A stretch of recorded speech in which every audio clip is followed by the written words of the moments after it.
If you're out there and you have a relationship with somebody, or if there's someone in your family that you think is a narcissist and you are trying to get educated on narcissistic personality disorder, you might end up having a conversation with them and say, hey, I think that you have this and let's talk about it. That conversation is not going to go well. Anything where the narcissist has to take accountability for who they are, any toxic behaviors they've done, they're going to deflect from that. They're going to deny it. They're going to attack you, and they're going to reverse the victim with the offender, your classic Darbo. And even in cases where you know they are diagnosed, they will still deny it or deflect. But no, none of us can actually diagnose somebody else, and they will use that information against you. Will I ever actually know that information, like from a diagnosis?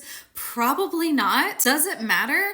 I don't think so. The reason I don't think that matters is because there are toxic behaviors, and those toxic behaviors, whether or not they're actually narcissist or borderline or histrionic or antisocial, it doesn't really matter. I don't want those behaviors coming at me. And I think that's the most important thing to keep in mind as you are educating yourself around the cluster B disorders and whether or not the people in your life have these disorders. You may never fully get the answer to, yes, absolutely, they have that diagnosis. And only you can determine for yourself if their behaviors are behaviors that you're going to tolerate or not. If the answer is, I'm not going to tolerate it, then you have to have that honest discussion with yourself of, is it no contact? Is it low contact? I heard someone say today that you establish boundaries with a narcissist and now they know where they can abuse you. Like specifically, they will go for those areas. In the case of my narcissistic mother, I said,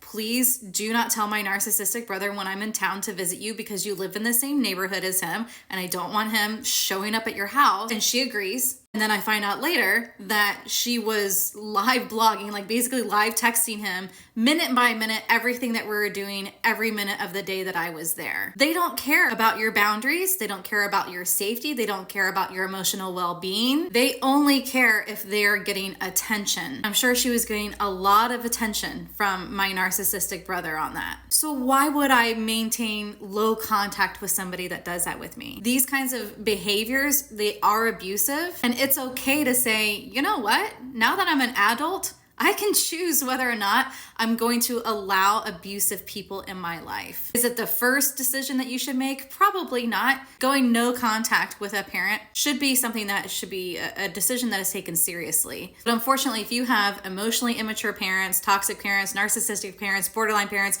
whatever label you want to slap on them, a lot of times no contact is the only answer.